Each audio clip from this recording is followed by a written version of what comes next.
Hey everybody, welcome to another episode of Life, Liberty, and Truth podcast. Jared and Christian here. We have a special guest with us today. Meghan, would you like to say hello? Hello. Today we're going to be talking about the death penalty and capital punishment. And Meghan's going to be here talking about this with us. She's done her research and we've kind of done ours, and we think we're ready to kind of go after this. So, Jared, do you have anything you want to say to start it off? Well, I mean, as far as taking one's life, I mean, you should be able to understand that yours is probably going to be taken as well. Like, as far as what law has to say, if you kill someone, then, depending on if it's blatant or actually murdering someone, and, doing, if you're a psychopath and you're just literally killing people or torturing people in your home, and then you get arrested, you're probably going to have the death penalty. You're going to be on death row, most likely. So, what do you got to say other than that, Christian? So, I think before we start, one of the important things that we have to explain is that I think our views kind of all stem from our biblical beliefs, and that when we talk about this, our biblical beliefs are what kind of drives us to these conclusions. And so it's definitely a conservative opinion and a conservative belief, but for us it kind of goes beyond that. And so I think that's one of the things that we need to hit on today, is the biblical side from our points of views, because all of our opinions stem from our biblical beliefs, but I think this one, if you don't have that root in some kind of biblical foundation, then it's definitely something that you could get either confused on or that you could have disagreements with. So we're going to start introducing our biblical beliefs into it, and just start with a quick Bible verse. I have one. I think Jared has one that he's going to share as well. But I'm going to start with sharing Genesis 9:6. Whoever sheds man's blood, by man his blood shall be shed. For the image of God he made man. This was introduced to Noah by God once the waters receded, and it was essentially law that God gave Noah. And it's pretty simple. If someone kills a person, then they will be killed. I take that back. It's not kill. If someone murders a person, if someone sheds blood purposely, then his blood shall be shed. Right. And so my verse that I have here, it's Exodus 21, verse 23. And so but if there is serious injury, you are to take life for life, eye for eye, tooth for tooth, hand for hand, foot for foot, burn for burn, wound for wound, and bruise for bruise. And that right there is pretty self-explanatory. It's like, if you take something, in this situation, if you take someone's life, then your life is going to be taken from you as well, right? Or you're going to end up paying for someone else's losses that you caused them to have on them, right? That you put on them. Yeah, and before we dive into this a little deeper, we need to make the real quick distinction between an eye for an eye and Jesus' words of turn the other cheek. So when we refer to eye for an eye is governmental justice. It's what the government finds just and how it affects law. When Jesus says turn the other cheek, he's talking to the individual. So if Jared came up and punched me, my job is not to punch him back, it's to turn the other cheek, right? Well, my job isn't an eye for an eye. Mine's not to punch him back. That would be an eye for an eye. But the distinction here is that my job is to turn the other cheek and let government and law enforcement come in, and they are the ones who enact the eye for the eye. They're the one who enforce this. They'll enforce justice. You don't have to do it yourself. It's not our jobs to enforce the justice on our own. Now, something that we're not going to get into too much today, because the topic is death penalty and capital punishment. So this refers to government. But when government is complacent, then I think there is exceptions to this, as far as vigilante justice, or if the government isn't doing their job, then sometimes it is okay for you to go in and enact your justice for yourself or for another person. But like I said, that's a topic for a different time. This is death penalty. Meghan, you have anything you want to say before we get in? Yeah, so now that we've kind of given an introduction to the biblical side of things, I think we should start to define like secular definitions for the death penalty, which is the punishment of execution administered to someone legally convicted of a capital crime. And so a capital crime would include things as murder, and I think we should go into defining the difference between murder and killing. So a murder would be like under an unjust taking of a life, something that's premeditated and purely out of the evil of heart, whereas the killing is something that's not premeditated. It's something that could be accidental or just in the fact that it's self-defense or even in war. Yeah, and I think that's a good place to start to transition into self-defense, military, and killing versus murder. You know, we just talked about killing versus murder, but Jared is someone who is a soldier and in the army, and he goes and he kills the enemy. Is that murder? No, it's not. It's because here's what their job is. Their job is to protect America. Their job is to protect their compadres, basically, in their army, or in the military, in their squadron, and they're also supposed to protect themselves, their lives. So lives are at stake here, right? When you're in the military, especially when you're in infantry and stuff like that. But they're doing it out of defense, right? Most of the time, you're not. I mean, it's not going to be a full-on just attack. It's very rarely going to just be an attack on someone or some other country if they haven't already done something to us in the first place, right? Mm-hmm.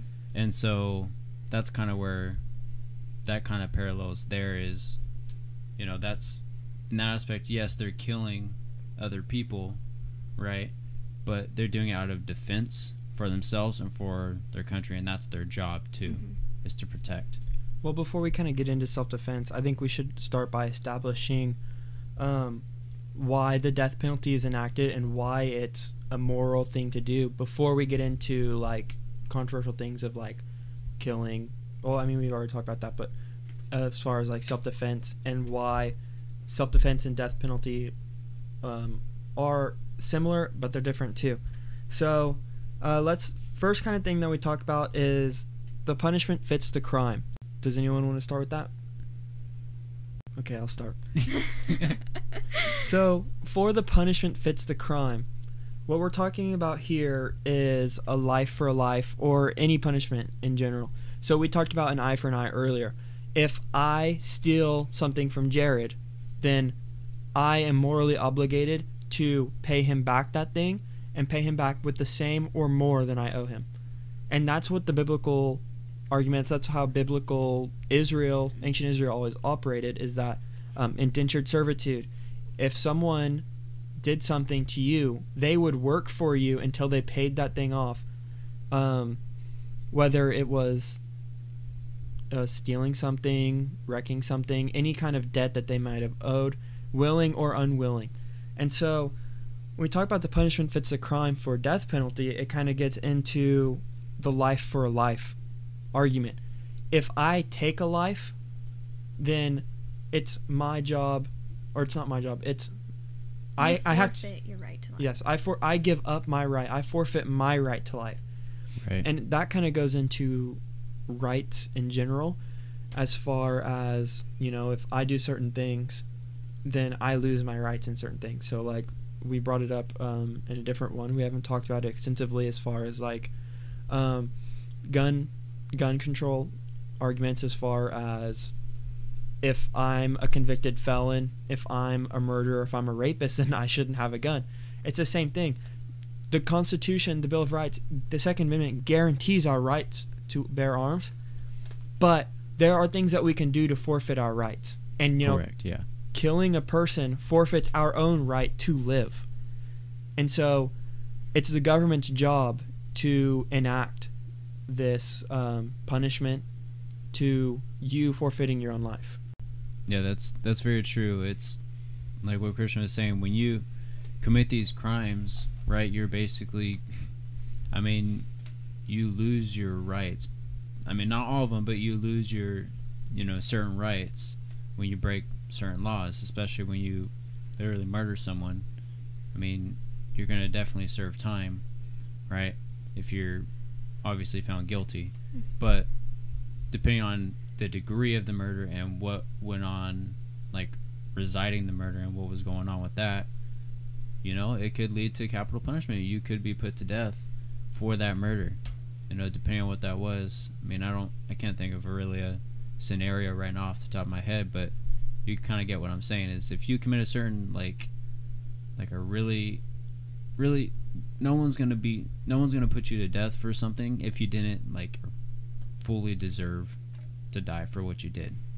Especially in the United States, they're not gonna just put you to death for, you know, if you just simply murdered someone. Like, you're definitely gonna serve time, right? But you know, I don't know how to really. I can't really think of a situation specifically. Well, there's lots of instances right now of people getting shot, people getting killed, and the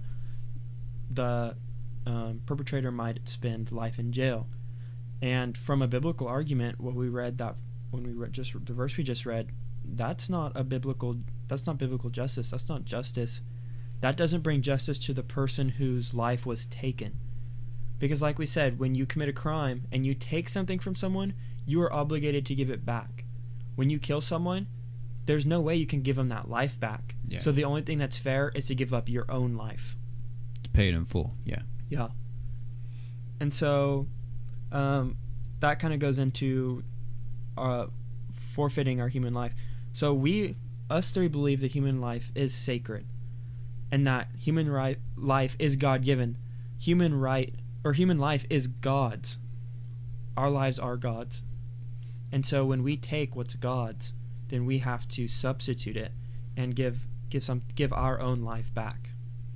And that's the only thing that's fair. That's the only thing that's moral. You know, people might argue against it. Well, you know, you don't repay evil with evil. This isn't evil with evil. This is justice. And, you know, we just have evidence right here that God says this is just. This is what God wants. God gave life. God can take life. Life is God's. And when we take someone's, that's not ours to take, and God requires a payment for that. Yeah, it's a written law, basically. So some of the other reasons why we think that the death penalty is not just a moral thing to do, not just something that government should do for life standpoint, but it's also a good deterrent for other crimes. If you think about it, how many people would be involved in gangs, or how many people would be involved in shootings or any kind of violent crimes if they knew that there's a good chance that if they did this and they're caught, they will die? And it's not a long drawn out, like it is now, 20, 30, 40 years of life in crime or life in prison, and then you're killed after on death row, but a swift, quick judgment and punishment. And that kind of goes into flaws within the justice system, flaws within how death penalty works and is enacted in the United States. It's a very lengthy process. Don't want to get into the reform needed, but we're just talking about like the theoretical, moral standpoint of why death penalty is a good deterrence for crime. Well, I mean, ideally, you would want a swift and quick punishment, but I don't think it can necessarily be like that, especially with something as like heavy as taking a life. So I do agree with a lengthier process and trial when it comes to evaluating like murder and then trying to get the death penalty for that. But I mean, unless there's clear presented evidence that directly points fingers to that this person murdered that person. But I think it's important to go through those processes in order to get to the proper punishment, because there is the cases where people are put on like death row where they have been innocent. Though it is rare, it's important that those people are sorted out prior to them getting the death punishment, because it's worse to take their innocence when they did nothing wrong, and then that person who was murdered didn't even get the justice deserved because it's just another innocent life taken. Yeah, and that's something where we would be talking about reform more, because the way our justice system works, as I think we all know, is that we are innocent until proven guilty. So if someone is convicted that was innocent and they were proven guilty, then that shows a flaw in the justice system, not in the morality of the execution in the first place. Yeah. And so that's kind of where I want to bring in Blackstone's ratio. Blackstone's ratio is it's better for 10 guilty to go free than for 1 innocent to suffer. And so in our justice system, again, this kind of goes to reform, but we shouldn't. It's better if our justice system allows guilty people to go free than for it to convict innocent people. And that's what I'm saying with quick punishment, swift punishment, is that ideally our justice system should be able to weed out these things and say, okay, we know 100% that you did it, and the only way you're getting the death penalty is if we know 100% without a doubt that you did it. Now, this isn't always clear, and if it's not clear, then no, you should not have the death penalty. But if it is 100% clear, if I have multiple witnesses, if I have these accounts, have this, and that, and it is 100% clear, theoretically just saying, like, we know without a doubt, then yes, that should be a swift death penalty, hanging, whatever, however you find, electric chair, whatever the means you find as the most moral for that. Yeah, I was just going to bring that up, that point that you said exactly. I was going to talk about, like, yeah, you're innocent until you're proven guilty. And so as far as justice, justice is served when you're guilty. Okay, justice will be served. But I agree also with Meghan, like, there's a process, kind of filtering out, all right, who's innocent here, who's guilty, making sure that person that is convicted of whatever crime is actually fully 100% guilty.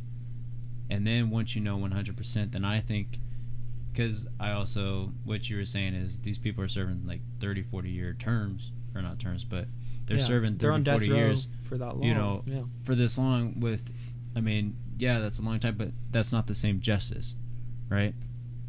When they took someone's life, their life isn't being taken away from them. They're just serving time. So I think that there has to be a quicker process when you know 100% that someone is guilty of murdering someone like that or whatever crime that they did, that they're given the death penalty. Yeah. Mm-hmm. You have a rebuttal? No, I think of like the case of Ted Bundy actually when I think of the death penalty a lot, because well, Do you think about Ted Bundy a lot? Well, Ted Bundy sat on death row for 10 years, and like in his trials it was pretty darn clear that all evidence pointed to him, and he had about 35 plus victims that we actually know of. And when you think about that, he got to sit there for 10 years when clearly they had all this evidence stacked against him. Why couldn't the punishment just be, like, implemented sooner?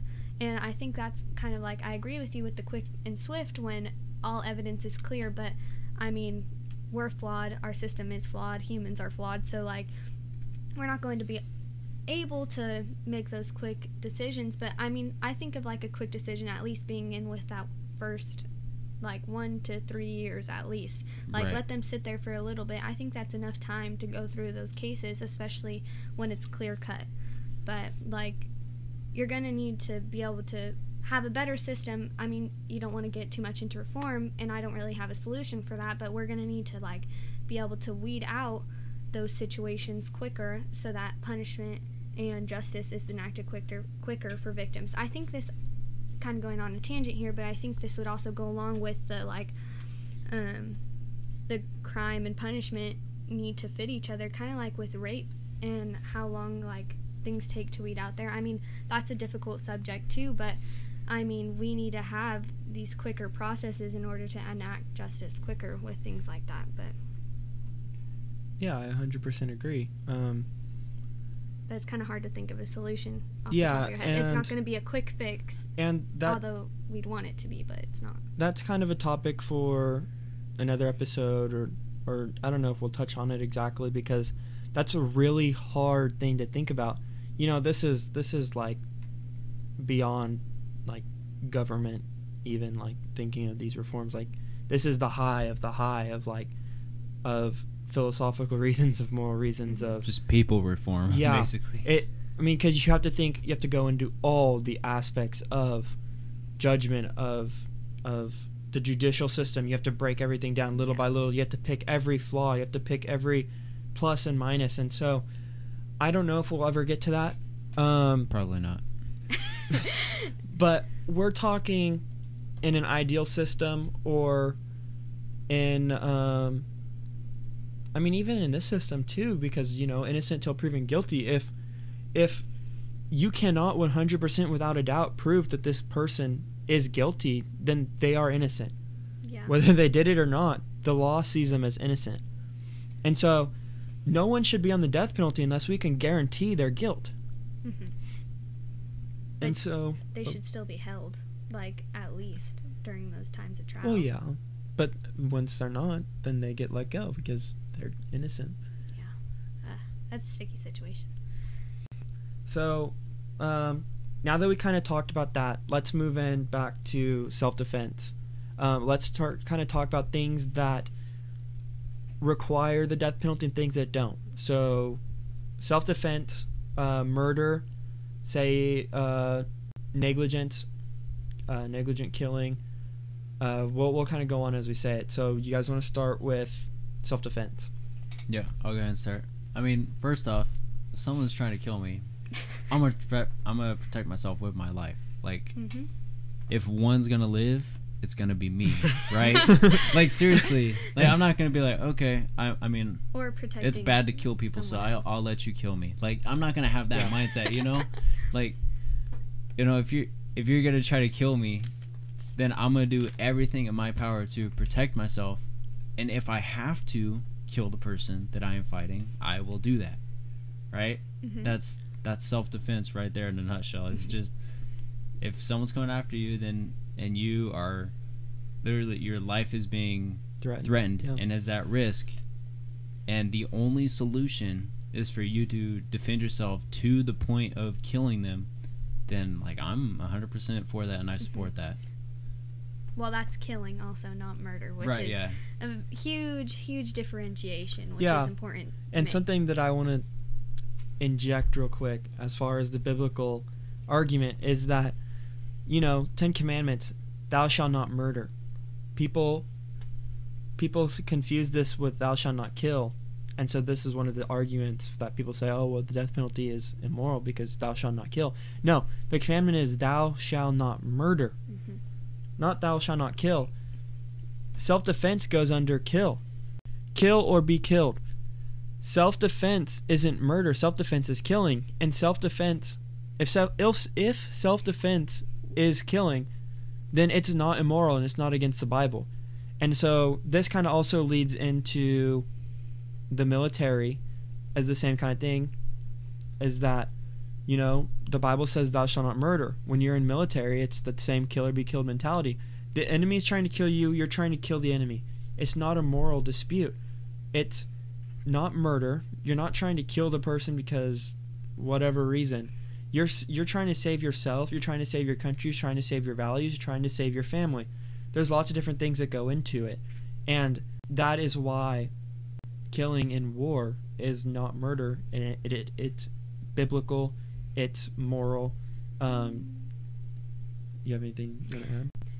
Okay, so let me give you a scenario real quick, though, with that, because what I think about is in war, there's always going to be, like, repercussions of that, and I think, so if I were shooting at the enemy, but then, like, a little boy came in and I accidentally shot him, without intention, but, like, he was still an innocent life that was taken. I mean, how would you go about enacting justice for that little boy when it wasn't, like, an intentional killing, but he still shouldn't have been killed? I think that kind of goes into the category of negligence, to be honest, because that's not something that you were going to do, right? It just so happened that this person was in that spot, at that moment when you were trying to do your job, right? It's kind of like that scenario that I was saying. If you're driving down the street and someone jumps out in front of you, I mean, technically you killed them, right? Yeah, but it's not your fault. But it's not your fault. So I think that's kind of the same thing there is, I mean, you'd have to do a little bit of investigating, right? Obviously, to see what was going on. Like, I don't know, you'd have to definitely there'd be a lot of questioning for sure to figure out what exactly was going on in the person's mind, right? But that's just kind of what I have to say there is I think that's kind of in the category of negligence. So I don't think technically, I mean, yeah, you took someone's life, but I don't think you would necessarily, I don't think you should be taken from you if you never, planned for that to happen, right? Yeah, and I think of like the American Sniper scene too, of when the kid goes, the little boy goes, and he goes and picks up an RPG, and that's what kind of thinking, like, that's not Chris Kyle's fault that this kid literally could have just gone and killed a bunch of troops. If that kid gets caught in the crossfire, it's not your fault that unless you were like purposely targeting him. Morally speaking, now psychologically there might be long-term effects, but right. Morally speaking, it's not your fault that this happened. And that doesn't mean that you're not guilty. That doesn't mean that you might not have all these issues, or you might not feel guilty, this and that, but that's not your fault. You can't control what that person with that kid did. And so again, it goes back to kill or if someone, okay, so another scenario would be, I mean, it's kind of crazy, but if someone literally picked up a child and ran at, let's say there's fire on both sides, you have the U.S. military firing at, I don't know, Taliban, whatever, I don't know who, but they're basically in combat, right, against the enemy. The enemy picks up a child and runs at the United States military. So what happens if you just shoot through the kid and end up killing the guy? What happens in that aspect? Unfortunately, this is a scenario that actually very similar happened in, I think, Vietnam. What would the Vietnamese women do? They would strap bombs to their babies, and they would give their babies. I was bringing up that point. And so again, they're trying to kill you. That falls under self-defense. Right. And as hard and as difficult and as controversial as it might be, you might go home and be called a baby killer, but it's kill or be killed. That woman was trying to kill you. And it's not that baby's fault. It's not your fault. Mm-hmm. It's that woman's fault, or that soldier, or that so-and-so who picks him up. Now, again, like, if you're thinking of like a hostage situation, that's different. Right, yeah. Because, when the baby scenario, that woman is charging you with the bomb strapped to the baby. In a hostage scenario, generally they're not trying to attack you. They're more deterring you from attacking them, right? Mm-hmm. So and then that's a different thing. You can't just shoot the hostage and be like this and that, because that's not endangering you. Especially if it's someone you need. Well, I mean, Jared, life is sacred. Obviously, but like I'm saying, like, hostage situation is even different than that, because if you're killing the hostage, you're not the one in danger in that situation. So, another scenario that I'm kind of thinking of is, should the death penalty be put on someone who, say, was drunk driving, and say they hit somebody, they hit a pedestrian, they hit another car, they kill that person? Is that a death penalty scenario? Yes or no, and why? I mean, I want to say yes, but I also want to say no. I want to say yes because it kind of goes back onto moral responsibility, and if you're getting in the car drunk and you know that there is a obviously when you're drunk you're not thinking in your right mind, but you know that there's a possibility that you are endangering not only your life but other people's lives as well.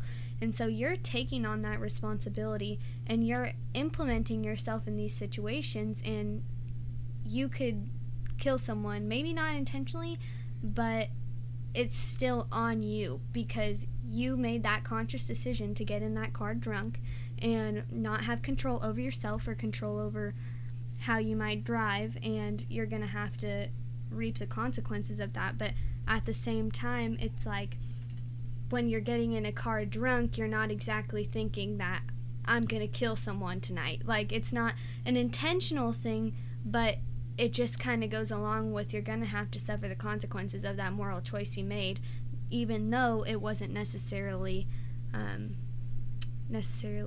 premeditated. Yeah. So I actually really like that point. That that's definitely a good like talking point. I agree with you there, Megan, on that person made that decision to drink, to where they're basically drunk and it impaired their ability to drive and they end up killing someone. I think they should reap the consequences of what happens, especially when they made a decision, like drinking and driving, and they kill someone who is innocent like that. Mm-hmm. I mean, that's definitely not capital punishment, right? Yeah. But you should definitely serve time, or there definitely be consequences, and I am for justice on that end. Yeah, I agree too. I don't think it's a capital punishment thing because you weren't trying to kill somebody. It's not like you were in a drive-by and you're like, I'm going to shoot somebody, or Mm-hmm. premeditated and you plan this all out. I'm going to go kill this person. Car But it bombing. was, yeah, that is 100% death penalty worthy right there.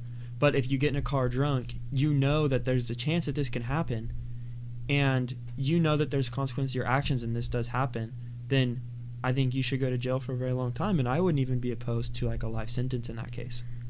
See, I think for me, where it gets kind of complicated with that, I think for when you ask, like, is this a death penalty situation? I don't think it is, but I think where it becomes complicated is figuring out the proper consequence for this situation. I mean, you said that you think adequate punishment would be jail for a life sentence, but at the same time, they still took a life in this situation. And so if we're going back to the life for a life, though it wasn't planned, though it wasn't like I mean, it's murder in the sense that it's unjust killing, but it's not murder in the sense where it's directly evil, but it is evil still.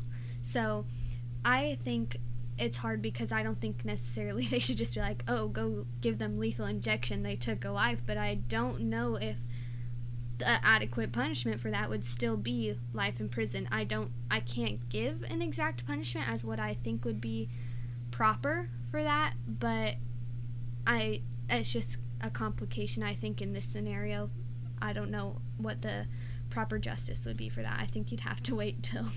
And I agree with that, but the only pushback I give is like we talked about before.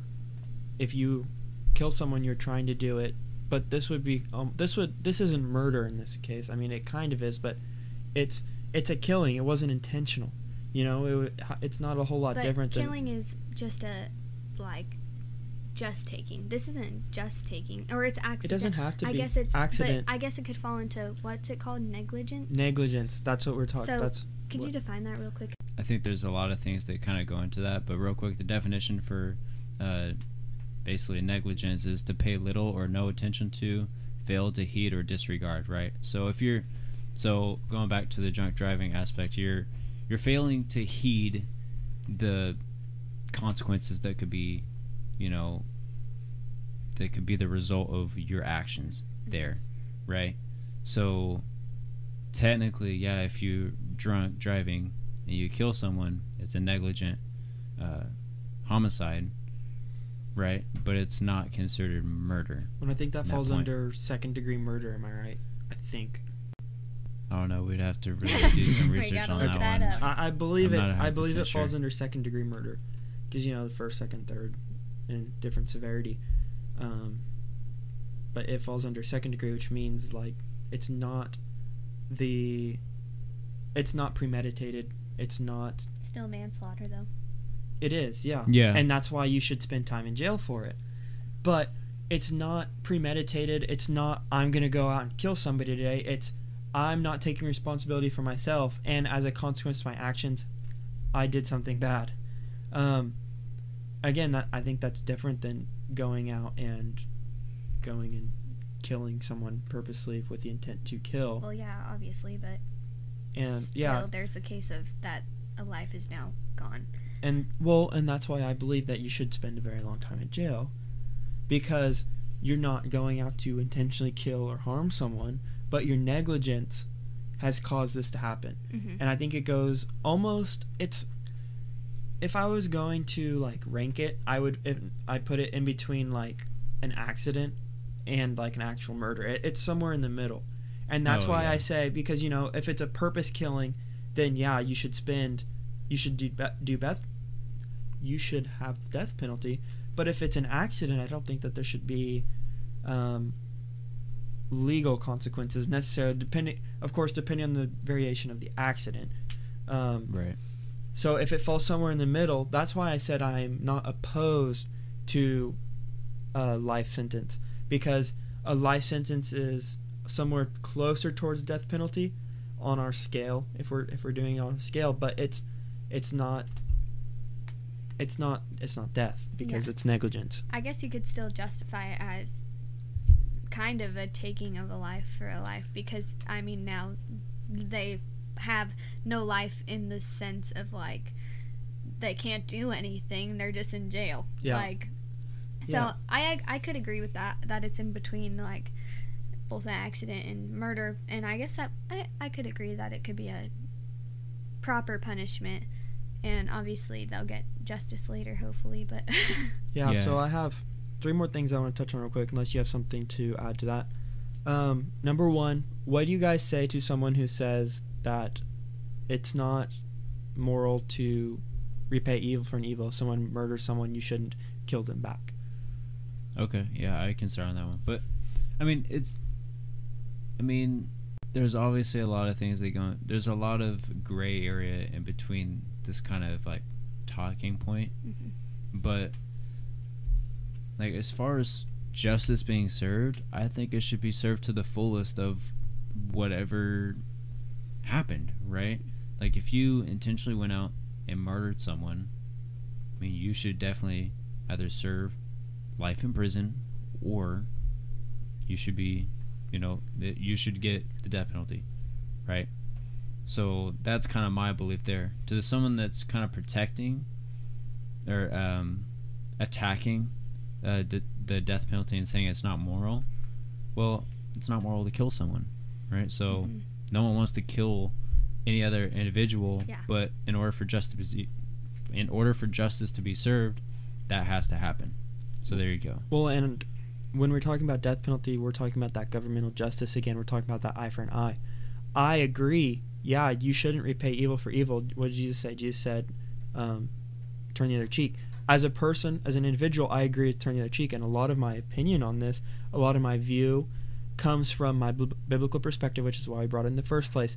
And the Bible specifically says that it is just, and not even just, but it has to happen. God demands it, that this life be taken or repaid for the life that you took. Right. Yeah. And that's where my biggest view comes from, because if I wasn't a Christian, if this wasn't my moral set, then I would actually think about that. I would consider it, and I'd find that a logical.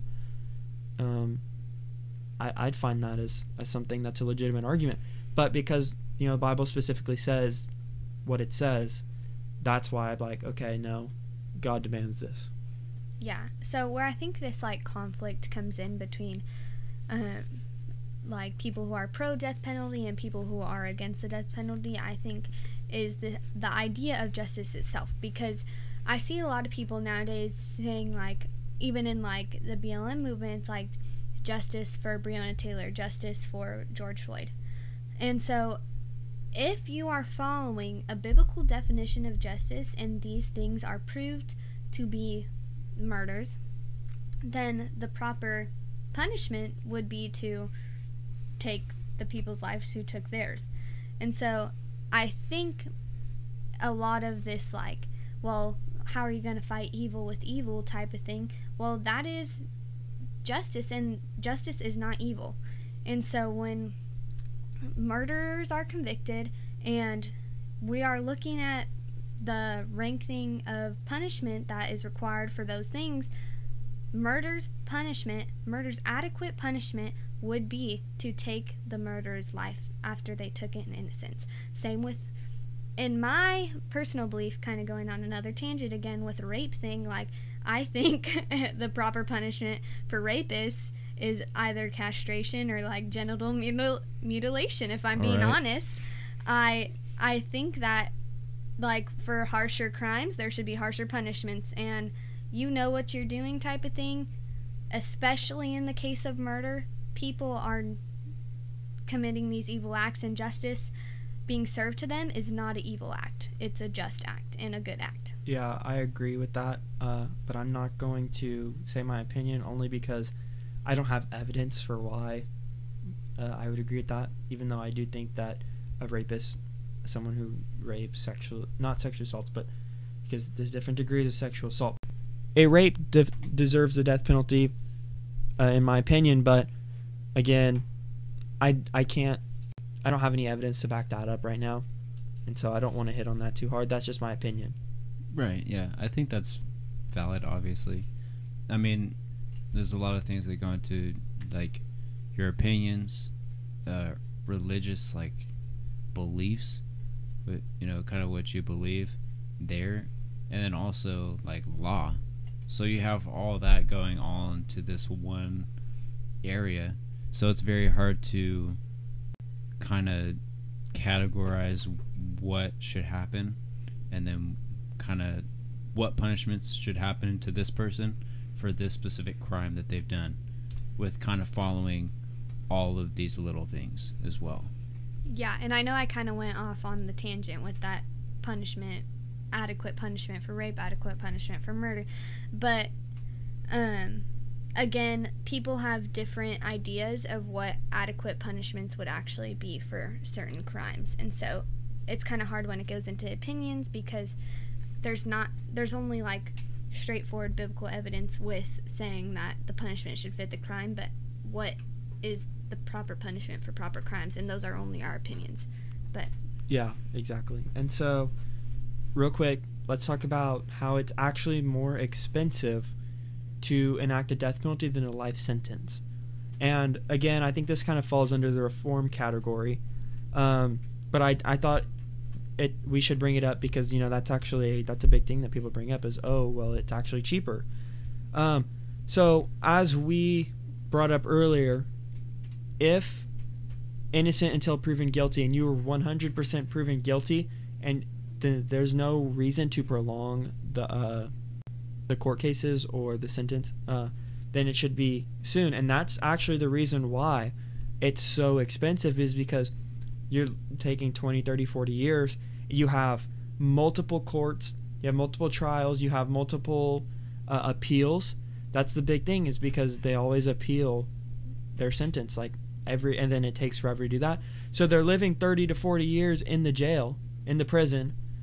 And I mean, how many people live 30 to 40 years in jail with a life sentence? I mean, that's pretty close to a life sentence right there. And then you add all of the court, all the cases, all the appearances, and all that on top of it, which just costs a lot of money. So, in my opinion, I think the reason that is so high and why that is an argument right now is because that it just points to the need for reform of the judiciary system. Rebuttals? Anything? Okay. So before we end, I want to talk about types of ways that the death penalty has been enacted in the United States or in other countries, famous things. First one I want to bring up is hanging. What is your guys' opinion of hanging people? Well, hanging is very, I want to say, medieval. I would think more Western. Or well, I mean, okay. I guess when I'm saying medieval, I mean more outdated to me. But I think in words of effectiveness, I think hanging would be very effective in getting its point across. I 100% agree with that. And yeah. especially if it's public. Public But, hanging. I mean, I personally, I agree with that. It might be a way to be like, strike fear in people, get a point across. It's an type of thing. amazing deterrent. Yes, but I don't know. I think I would much likely prefer lethal injection, although I think lethal injection is expensive. But I could be wrong about that. Personally, I don't have a huge problem with hanging. It's different if you're talking about like someone who did a minor. I mean, no death penalty case is minor, but someone who might have done it that like nobody really knew about. If he wasn't an example, I think hanging is a great way to set an example of the Charles Mansons in the world, of the who did you bring up earlier? Ted Bundy's. Yeah, and I guess hanging is more painful than lethal injection. Only if you survive it. Okay. No, I mean, when you are hung, it's not like It snaps your neck. But if it strangles you, That's what I'm saying. Only if you survive it. but I mean, I feel like it's just a weird punishment. I think it's outdated, but that's just my personal opinion. I mean, yeah, people use it for a long time, but it works. So I don't think. I think it is somewhat cruel, but I think cruel crimes deserve cruel punishments. So Yeah. To an extent. then, To an extent. I mean, when I think of hangings, I also think, well, you could go into decapitation right in front of a whole crowd. Like, Guillotine. The That was guillotine. actually the Yeah. next one I was going to bring up. All How do you right. guys feel about a guillotine? I think no. French Revolution. If you're gonna guillotine them in private. I don't think people should be witnessing that sort of evil in public. I mean, hanging to me is a little less I would evil than a guillotine. I mean, it's just so like Well, but it's like If you- gory and if you gross. think like, if you think about it, when the guillotine was invented during the French Revolution, fun fact, guillotine Yes. was invented during the French Revolution. Mhm. It was actually the most humane way of capital punishment or death penalty. But it's like yeah, traumatic. I was just gonna say that because But it's when they quick. would behead people like with an axe or whatever, sometimes they'd miss, and they have and to they- go. Well, they wouldn't go all the way through. or they wouldn't Or- go all yeah, the they way have to through. go So through. that's why the guillotine well, was invented I get that, but it's to still serve just the same purpose, but with precision. It was It's just it's just traumatic though. I mean, like I feel like there's already enough like evil done by these people. Would that be a like extending that evil just so people you can use it as a type of like this is what happens type of thing? I mean, you could use that with other examples, but you don't necessarily need to portray it to the public and be like, hey, you murder someone, you're going to get your head cut off or you're going to get hung. This is what's going to happen. But, I mean, I think it's a good deterrent, like you said, but I think that's also traumatic and instills fear, and I don't necessarily agree with it. I mean, I'm not going to get into that too much. I don't think that, like... I think fear to an extent should be used as a tool, but like when you're getting gross and gory and everybody's gonna see it, what if a kid sees that? Yeah. Like I don't think I kids think should be there's seeing there's that. definitely other ways that serve the same effect. I That think are better. I think the guillotine is outdated. Yeah, I don't really support guillotine because, like I said, I didn't say this earlier, but lethal injection serves much of the same purpose. I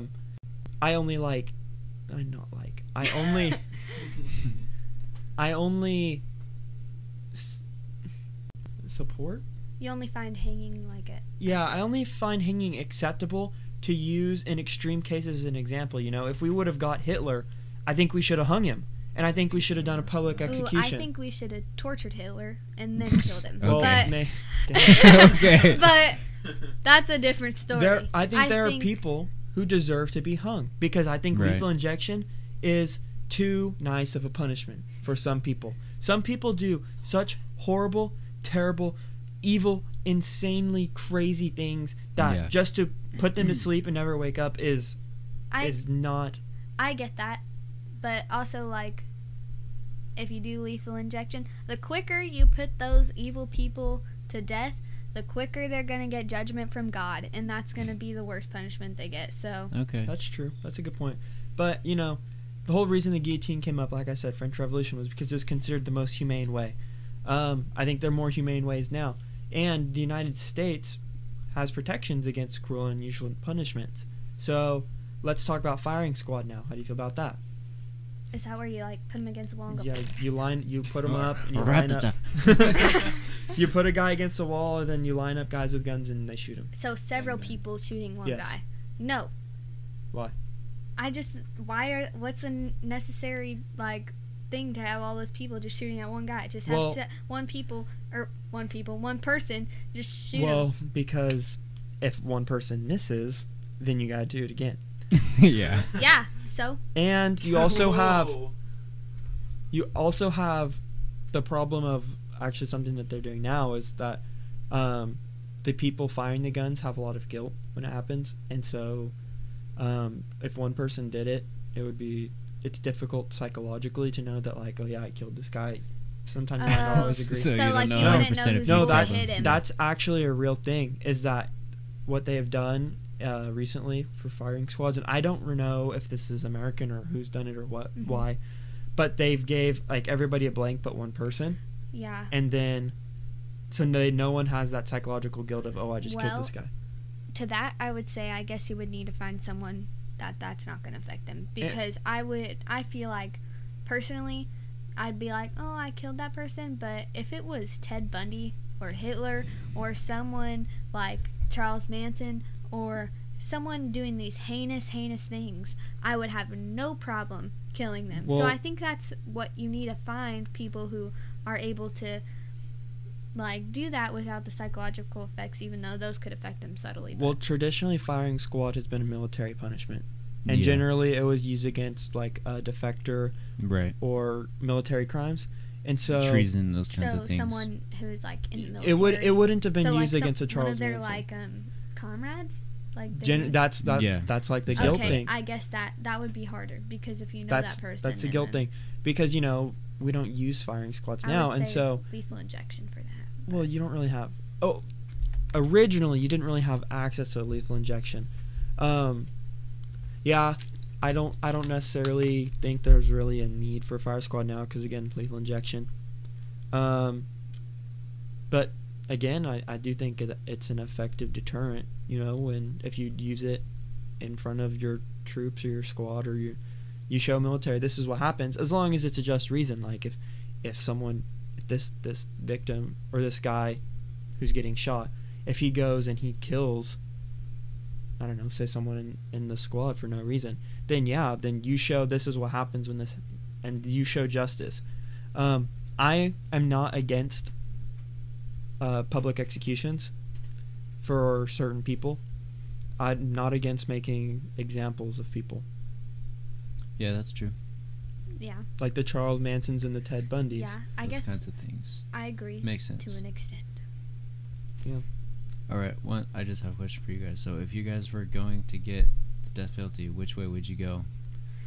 Ooh, I would go with.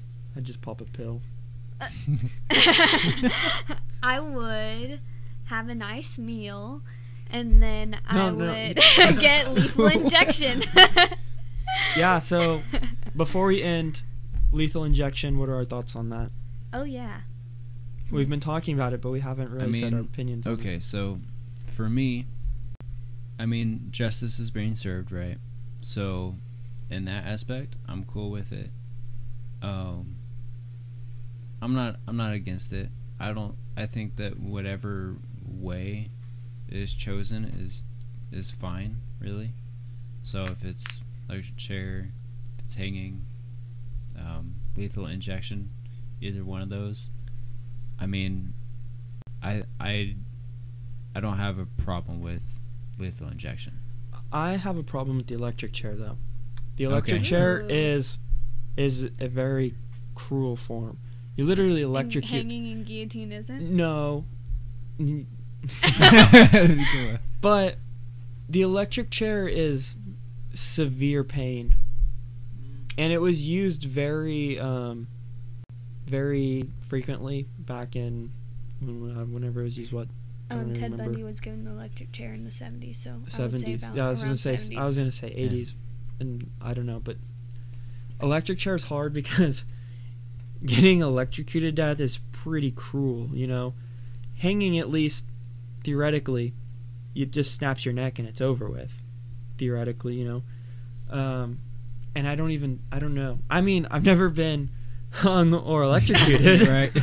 or killed in that way. So, yeah, I feel like death by electricity is kind of a cruel punishment, though. Kind of. It is a cruel punishment, but if you're going off of back to your argument about So would you give Hitler the electric chair? Some people I'd hang deserve him. these cruel punishments. Okay. I'd hang him. Yeah. I agree with, depending on the degree of what's going on, who it is, and what they did, I think it should come But- down to how that capital punishment Yeah, because, punishment is played out. Yeah. Yeah. I think the electric chair is okay to some extent. To Well, certain okay. people. Have you... But I mean, I don't know, because I also think, like I said earlier, quicker to death for those people, quicker to God for judgment. And so that judgment, I mean, who am I to know what judgment they receive, but I'm sure it'll be just. So Yeah. I guess that's actually a really good point to end on, is that ultimately, as far as these types of what we use, it really doesn't matter, because ultimately they're going to have to go face their creator one day, and they're going to have to answer for their crimes. Right. And I think that's important for us to remember, and I think that's important for us to never forget, because we don't give justice, God does. Mm-hmm. Moral of the story: God will be the final judgment, Well, and don't murder people. I think the moral of Right. the story, yeah, I think the moral of the story is, don't be an evil person, and you don't have to worry about it. Right. So, anything else for you guys, real quick? No. Nope. I All like good. it. That was a All good right. one. Well, thank you everyone for listening. We really appreciate it. We hope you enjoyed this. Hopefully it wasn't too cruel for any of you. Please follow us on Instagram, Twitter, like, subscribe. We're on YouTube. Anywhere you get your local podcasts.